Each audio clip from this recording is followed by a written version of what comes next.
உலகெங்கும் வாழும் அன்பான தமிழ் உள்ளங்களுக்கு அநேக கோடி வணக்கங்கள்.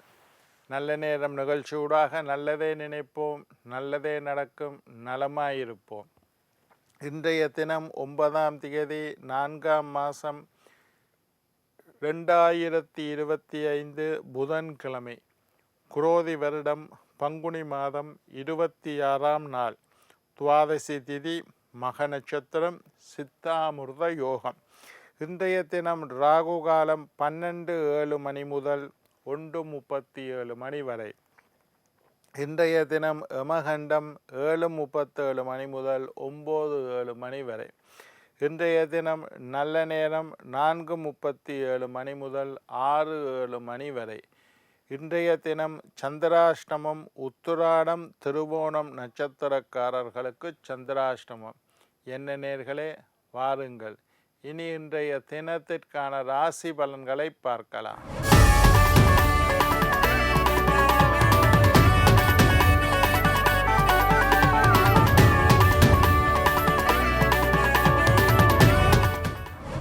மேஷம் யோகம், ரிஷபம் சிரமம், மிதுனம் துணிவு, கடகம் ஆர்வம், சிம்மம் நற்செயல், கன்னி வெற்றி, துலாம் லாபம், விருச்சிகம் நிம்மதி, தனுசு புகழ், மகரம் போட்டி, கும்பம் சாந்தம், மீனம் ஓய்வு.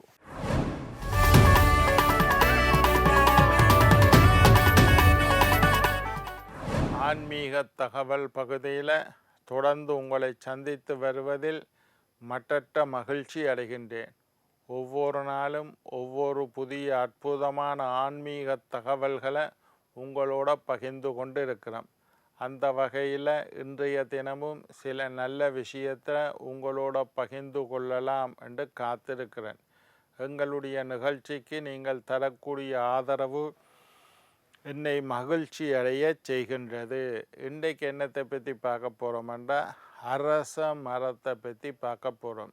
நேற்று அரசம் இலையில் தீபம் ஏற்றுறதை பற்றி பார்த்தோம். ஜாதகத்தில் என்ன கிரகத்தினால தோஷம் இருந்தால் எத்தனை இலையில் எத்தனை தீபம் ஏற்ற வேண்டும், எந்த தெய்வத்தை வழிபட வேண்டும் என்பதை பற்றி நேற்று பார்த்துட்டு இருந்தோம். இன்றைய தினமும் அந்த அரச மரத்தை பற்றின சில விஷயத்தை உங்களோட பகிர்ந்து கொள்ளலாம் என்று காத்திருக்கிறேன். அரச மரத்தை பிரதட்சணம் பண்ணுறது ரொம்ப விசேஷமான ஒன்று. எப்போ நீங்கள் அரச மரத்தை கண்டாலும் அதை ஒரு முறை சுற்றி வருவது ரொம்ப விசேஷம். நான் என்னட்ட பூஜைக்கு வரக்கூடியவர்கள், பரிகார பூஜைக்காக வரக்கூடியவர்கள் எல்லாரையும் நான் அனுப்பி விடுவேன். அரச மரத்தை 27 தரம் சுற்றிட்டு வாங்கோ.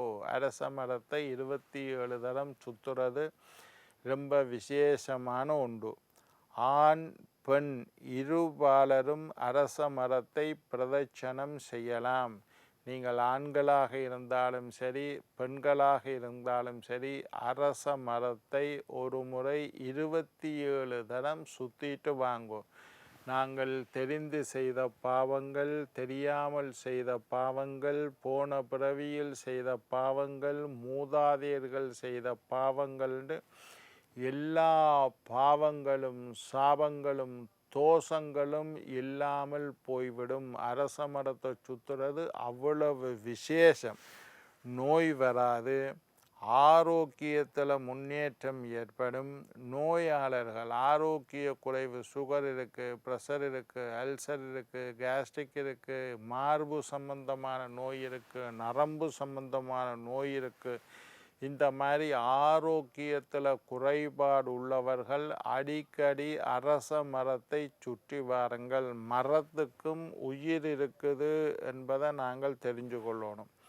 மரத்திற்கும் உணர்வு இருக்கின்றது என்பதை தெரிந்து கொள்ளணும். மரத்துக்கும் தாகம் இருக்குது, பசி இருக்குது என்பதையெல்லாம் நாங்கள் உணர்ந்து கொள்ளணும்.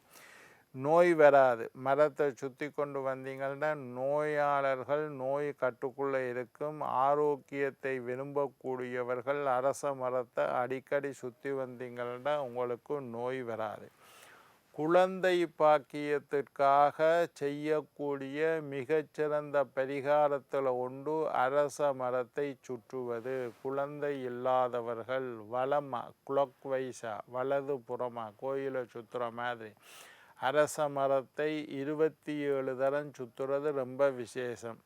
வாய்ப்பு இருந்தால் குழந்தை இல்லாதவர்கள் ஒரு முறை 108 தரம் அரச மரத்தை சுற்றி வாருங்கள். மருத்துவத்தையும் செய்து கொள்ளுங்கோ, பரிகாரத்தையும் செய்யுங்கோ, அரச மரத்தையும் ஒரு சுற்றி வாங்கோ. குழந்தை பாக்கியம் அந்த காலத்தில் இருந்து பாரம்பரியமாக இருந்து வரக்கூடிய நம்பிக்கை.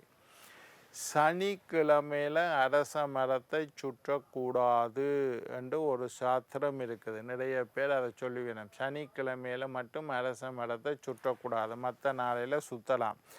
அதுவும் பகல் 12 மணிக்கு முன்னுக்கு சுற்றுறது தான் ரொம்ப விசேஷம். மாலை பொழுது சூரியன் அஸ்தமனது ஆனதுக்கு பிறகு மாலை பொழுதில் அரச மரத்தை சுற்றுறதை விட சூரியன் உச்சத்துக்கு வர முன்னுக்கு பகல் 12 மணிக்கு முன்னுக்கு அரச மரத்தை சுற்றுங்கள். ரொம்ப விசேஷம்.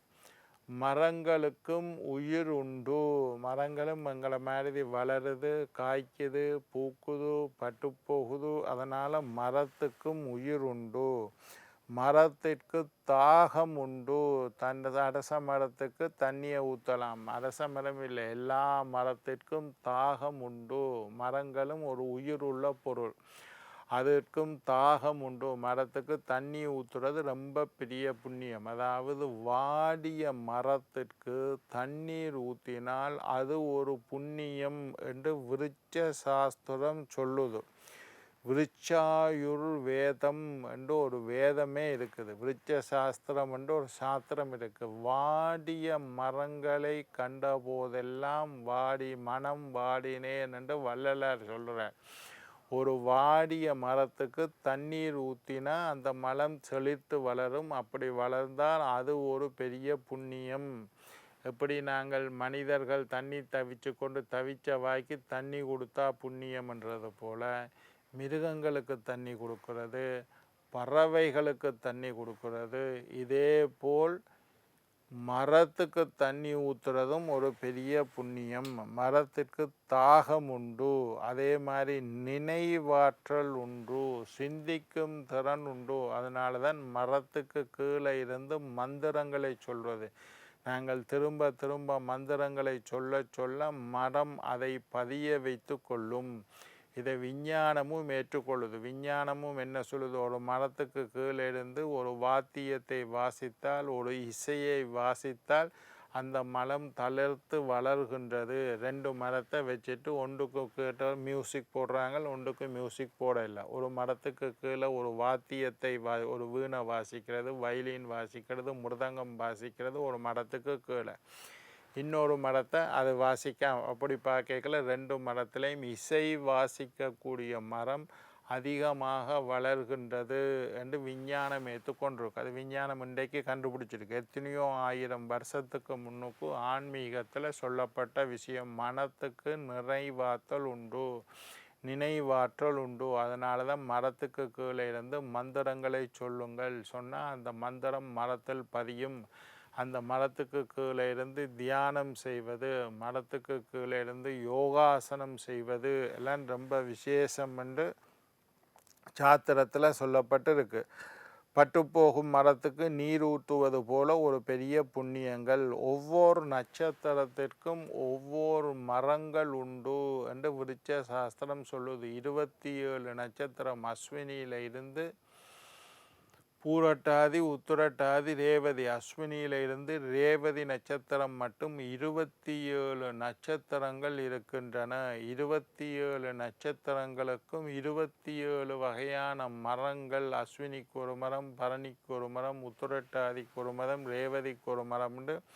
27 நட்சத்திரங்களுக்கும் 27 வகையான மரங்கள். உங்களுடைய நட்சத்திரப்படி என்ன மரம் உங்களுக்கு உண்டானதோ அந்த மரத்தை நடுவது, அந்த மரத்தை வளர்ப்பது, அந்த மரத்தை பராமரிப்பது, அந்த மரத்துக்கு தண்ணீர் ஊற்றுவது, அந்த மரத்தை உபயோகப்படுத்துவது, அந்த மரத்துக்கு கீழே இருந்து தியானம் செய்வது எல்லாம் மிகப்பெரிய நன்மை தரும் என்று சொல்லியிருக்கணும். நட்சத்திர மரங்கள், அரச மரத்தை வீட்டில் வளர்க்குறது ரொம்ப விசேஷம்.